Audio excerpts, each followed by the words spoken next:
What's up, guys? It's your boy Jared here, back at you with another video. I hope you guys are doing good. I hope you and your family is doing great in these hard times. We got a cool new guest in today. What's your name? My name is Matt. It's Matt. There's no "ew" in it. It's just Matt. Cancelled. Cancel culture right there. Right? It's great. And today we're talking about a really cool topic that I feel it's a topic that if you're not a believer, you automatically assume.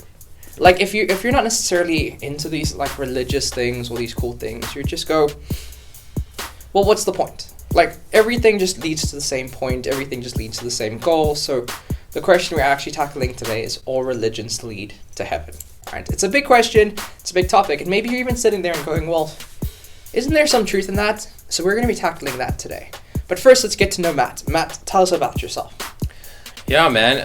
I'm a full-time youth pastor, so I have a really great time doing that. Why? Because I love people and I just love learning about Jesus and telling people about Jesus. And yeah, I guess a really fun hobby of mine is going to the gym. I really enjoy training. So here we go. I have a very important, very big, very intense question for you. I'm ready. You ready? What is the most awkward church story you have? Okay, so the first one that comes to mind is like probably I work full-time for a church, and probably the worst birthday I've ever had was at church because we had baptisms after church on the Sunday, and we do baptisms off-site at that time. And so I was tasked with bringing the water cooler and cups and to this event. It's outside, it's summer, it's really, really warm, and I get to this place that's 15 minutes from where our church is, and I realized that I bought the cooler, I bought the water, the ice, I forgot the cups. So it's like right as baptism is going to start. So what I do, I race back to our church, I go fetch our cups, and by the time I get back, it's pretty much over. So it was the most awkward and worst thing ever. And the rest of the day, was everyone just hating you on it? But they were just like, I think a strong feeling of disappointment. My awkward church story. What is my awkward church story? I don't think I have an awkward church story because I'm a really good Christian. Like, I just don't forget cups.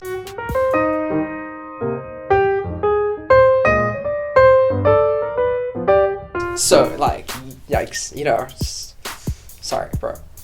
Oh, but at your church, your baptism pool is like on premises, so... Guys, we have the coolest baptism pool ever in the world. Actually, I think I kind of know what my awkward church story is.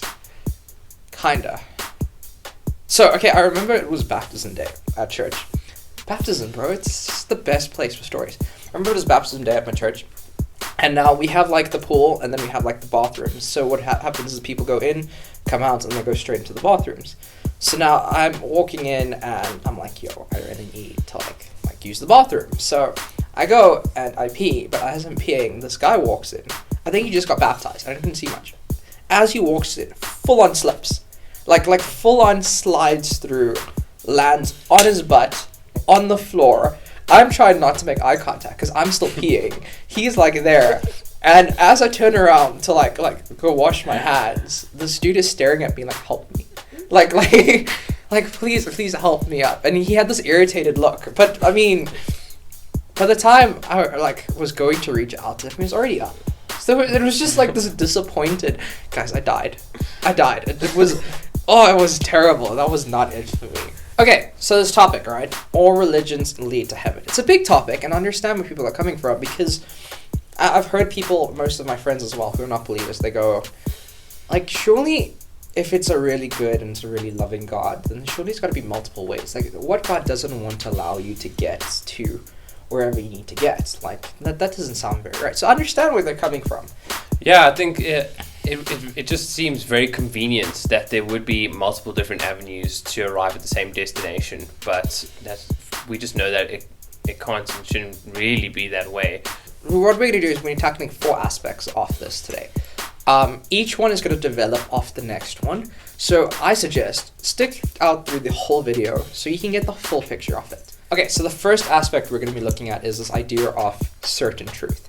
Now, you'll ask the question of why is this so important, but it is super foundational for pretty much anything, to be exact. If one wants to understand something, we live in a world that says you are your own truth. And you can believe in whatever you want to believe in. But I understand, and I get the understanding of you want to build peace among people and you want to just keep the community happy and stuff. But the sad truth is that there is something called a certain truth. What do you think?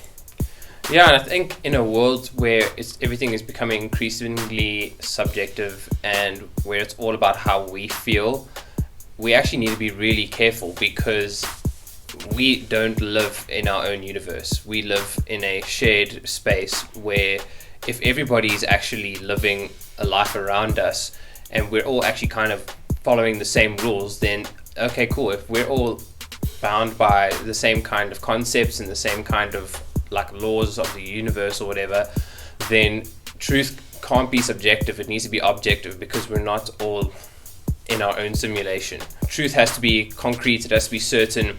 It can't be I live my own truth and you live your own truth, and they can be completely different, because then what is the foundation for morality? Because what's stopping me from doing whatever I want to you, and you saying that's incorrect? Because for me it's like, well, this is my correctness, this is my truth. Exactly. So put it into like a little bit more simpler terms and stuff. It's basically saying, well, if the ball is blue, if there's a ball and the ball is blue, you could wholeheartedly believe the ball is red, but that doesn't change the fact that the ball is blue. That's the idea of certain truth, that you can believe in whatever you want to believe, but it doesn't always mean it's right. It doesn't always mean it's the exact thing. The certain truth's one of those topics that seems so dreary and scary and direct, and you're probably sitting there going, well, are you telling me everything I believe in is not true?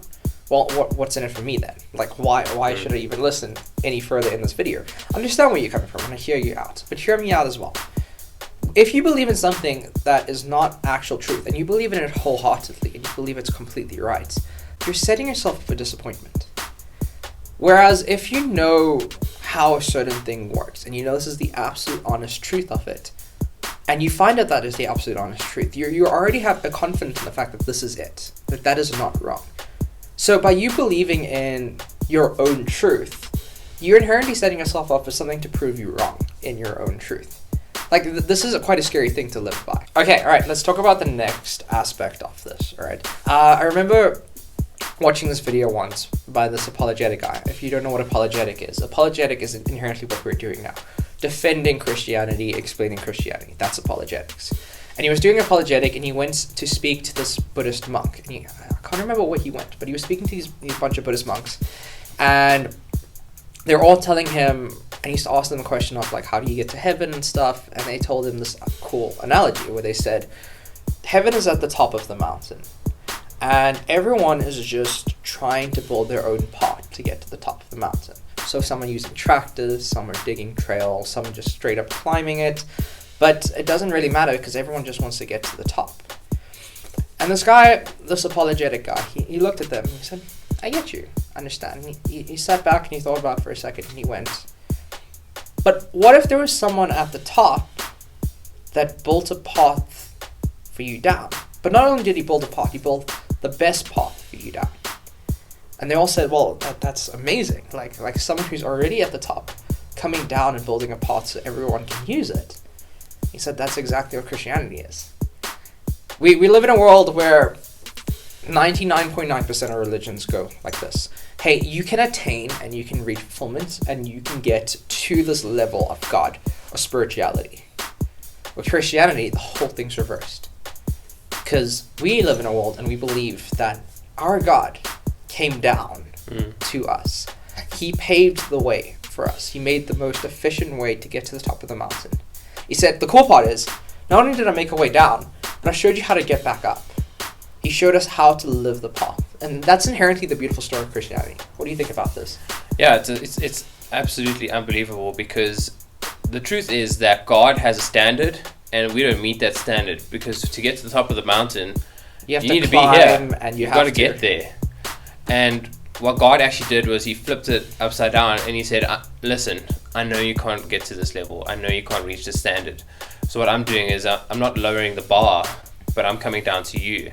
I'm coming down to your level. I'm going to live the perfect life that you could never live, so that you could have the blessings and the reward of that life because of me and what I did.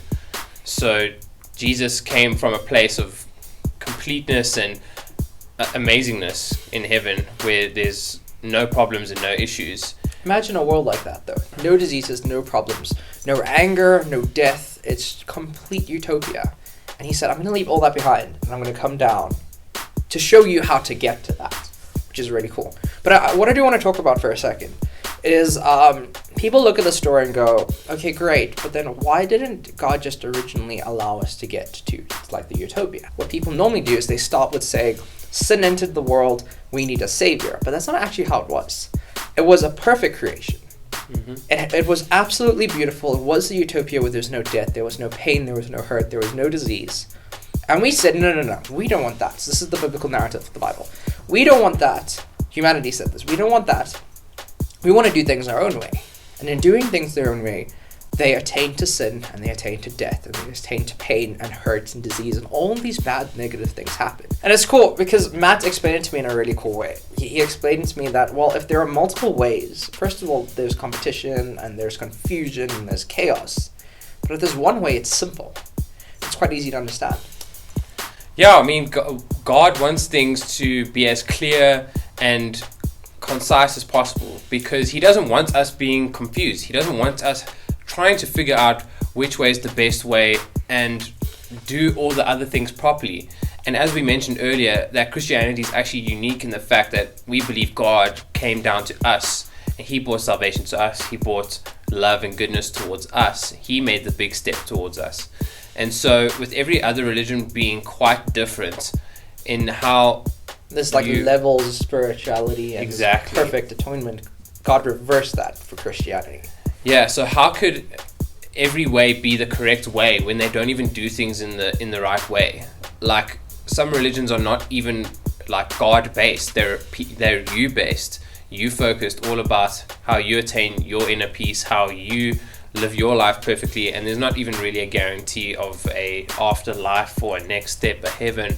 So it doesn't make sense that there would be so many different ways. God wants it to be simple because at the end of the day, his heart is to bless you and to love upon you. And when there's too many different avenues, then who's correct? Who's doing it in a way that actually deserves what God is trying to give?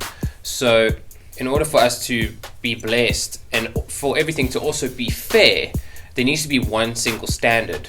There can't be a myriad of different ways to do things because who says that his way is correct and mine's not? And why does he get rewarded in that way and I'm not? Because I thought I was doing my thing correctly.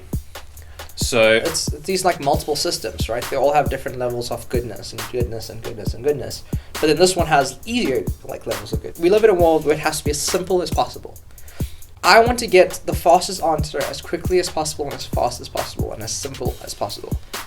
Our God is Christianity. They said, God put it in a very special way because he said, okay, cool. I will create the path for you. I will give you the direction. I will make the payment. You got to accept. Whereas other religions say, you got to make the payment. You got to make the rules. You got to make the sacrifices. You got to set it up. You got to get to me. And then maybe sort of you might encounter a God. Our God said, no. You can encounter from the moment you convert. The moment you come to Christianity, you can encounter that level that every other religion is trying to attain. So now we get to I feel one of the most important parts of this video. And the reason why I think it's important is because it is the part you would hear most Christians say. It's the part you would hear most Christians state when they're telling you about Jesus. And I feel like it's our job to re-emphasize that. Because that is the center of what Christianity is. And that is the center of why we believe what we believe. And that's the understanding that God is a personal God. If there are many ways of getting to heaven, there are many options of getting to heaven, there's no option for right and wrong. One person could have an easier way of getting to heaven, another person could have a harder way of getting to heaven. That's not fair. If God truly loves everyone, all of us, he would set one way to make sure that it's always equal. We live in a world that is designed around equality. And that's exactly what God did. We believe as Christians that God had so much equality in the Christian faith that he said there's one way. I have paid for it. I have sent my son for it. It's completely set. There's no other way for it. No one can cheat the game. No one can go out further than it. This is the only way.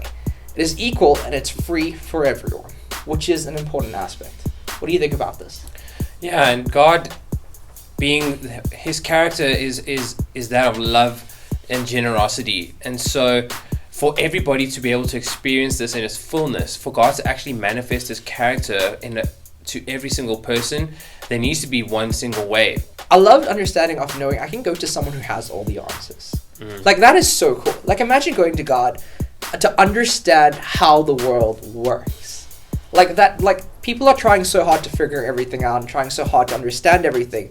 But our God is sitting there saying, hey, listen, I have it. I can teach you.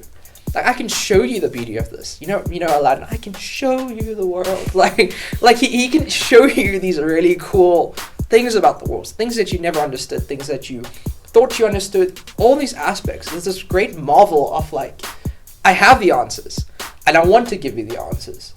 That's the beautiful part of God. God is generous not only in being there for you and comfort, but he's also generous in teaching you and showing you aspects of it. And it's really important, because if we develop this relationship with God, which we as Christians believe, and I'm pretty sure you've probably heard a Christian somewhere somehow say, we are not a religion, we are a relationship. Christianity is not a religion, we're a relationship. I hear you, understand.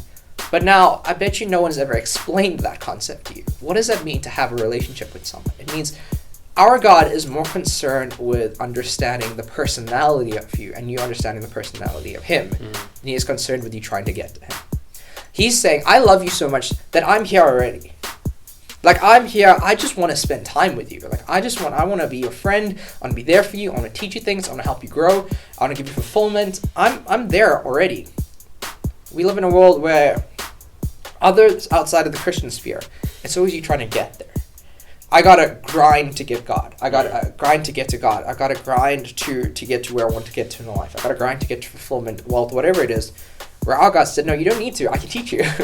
Yeah, and honestly, with God being a personal God, I just love the story in the Bible where literally God created the entire universe. He created the stars in the sky. He created the earth. He created animals. He created the ocean and everything on Earth with his words. It was very like hands off and very just displaying his glory and how big he is, his power. But he molded humanity with his hands. He came down to the world and he made us personally. It was a very personal experience for him. So I love that story, and I love believing that. I love believing that God is personally interested in me, that he personally molded me, and that he actually has a purpose for me. Yeah, it's a beautiful view. It's this lovely understanding. I mean, there's a verse in the Bible that says, he knitted you in your mother's womb. That by far shows the most tender-hearted version that I've ever seen in any God. I mean, there are religions that tell you are God, there are religions that say you can find God, there are religions that say you can find a spiritual element, but our religion, or Christianity, because we just said it's not our religion, our relationship, Christianity is centered around the fact of understanding, hey, listen, like, you're not going to get to some vast, weird, abstract version of God. You're going to get to the personal, detail-driven version of God. So, the question of, do all religions lead to heaven? We as Christians would say no. But I'd also say I'm excited that it's no. Because there's so much more, and there's so much more fulfilling to understand that there's one way. So I hope this video has really helped you. Please don't forget to like, share, and subscribe. Thank you, Matt, for coming in today. It was really cool. It was awesome. Super fun. Please share this video with whoever you had, and I hope this video has helped you.